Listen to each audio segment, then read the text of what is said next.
Syekh Muhammad bin Shalih Al-Utsaimin rahimahullahu taala mengatakan al-malaikah alamun ghaibiyyun makhluqun abiduna lillahi ta'ala wa laysa lahum min khasa'isir rububiyyah wal uluhiyyah syai'un khalaqahumullahu ta'ala min nurin wa manahahum al-inqiyadat tamma li amrihi wal quwwah ala tanfidhihi. Syekh Muhammad bin Shalih Al-Utsaimin mengatakan, ya, setelah Syekh Muhammad bin Abdul Wahhab menjelaskan bahwasanya rukun iman itu ada 6. Yang pertama beriman kepada Allah Subhanahu wa taala, dan yang kedua adalah beriman kepada malaikat. Maka malaikat ini adalah makhluk yang Allah Subhanahu wa taala ciptakan yang gaib. Yes, sudah pernah kita jelaskan gaib itu bukanlah hal-hal yang berkaitan dengan mistis sebagaimana kebanyakan yang disangka oleh banyak orang.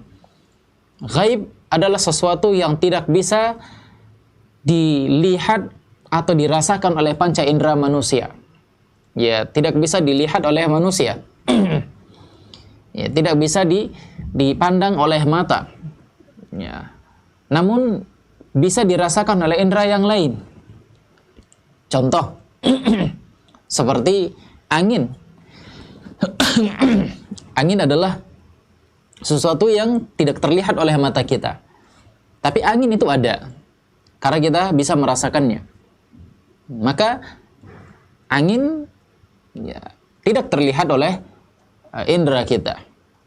Nah, demikian juga manusia. Manusia yang ada di hadapan kita, maka terlihat dengan indera kita, dengan mata kita.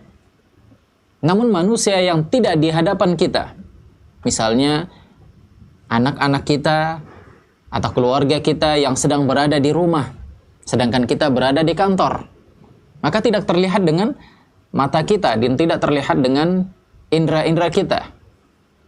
Maka ini adalah sesuatu yang gaib, sesuatu yang gaib. Meskipun gaib tersebut adalah gaib yang nisbi, gaib bagi kita, namun tidak gaib bagi yang lain. Jadi makna dari gaib ini adalah sesuatu yang tidak terlihat oleh indera kita, sesuatu yang tidak bisa dilihat oleh indera kita. Nah, adapun gaib yang hakiki adalah yang memang benar tidak dilihat oleh semua orang. Ya, seperti Allah Subhanahu wa taala. Ya, Allah Subhanahu wa taala adalah gaib yang hakiki. Dan Allah Subhanahu wa taala mengizinkan untuk melihatnya nanti di hari kiamat tatkala Allah Subhanahu wa taala mengatakan di dalam Al-Qur'an, wujuhu yauma idzin nadhirah ila rabbiha nadhirah. Wajah-wajah mereka pada saat itu berseri-seri, mereka melihat Allah Subhanahu wa taala.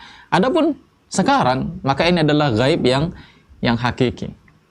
Nah, jadi malaikat juga termasuk makhluk yang gaib yang Allah Subhanahu wa taala tidak perlihatkan kepada manusia.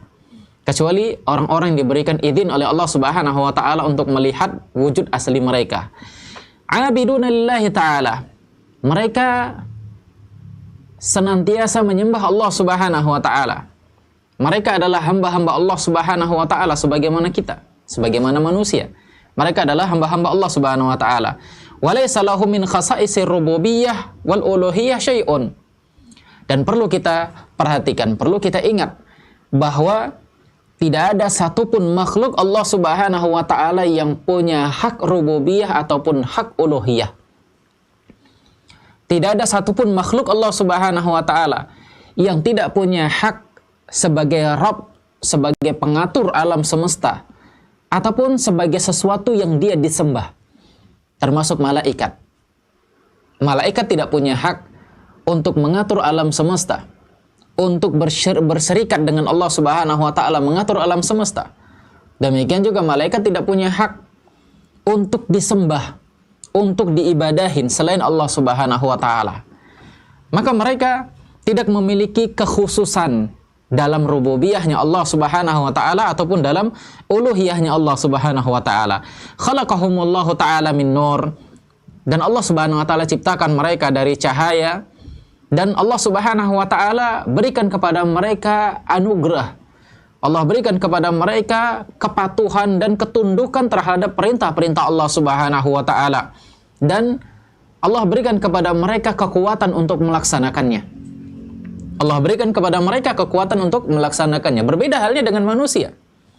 Kita diberikan oleh Allah Subhanahu wa taala kekuatan sekedar kemampuan kita. Ya, ada orang yang dia bisa melaksanakan ibadah haji dengan fisiknya, dengan hartanya. Ada sebagian orang lagi yang tidak sanggup melaksanakan ibadah haji karena fisiknya mungkin yang sudah renta atau karena hartanya memang tidak ada. Hartanya memang tidak ada. Nah, kita diberikan kekuatan berdasarkan kesanggupan diri kita.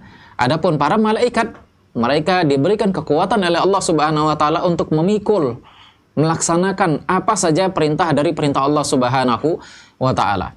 Ya, sebagaimana ada malaikat-malaikat yang memikul arasy, dan makhluk Allah Subhanahu wa taala yang paling besar itu adalah arasy.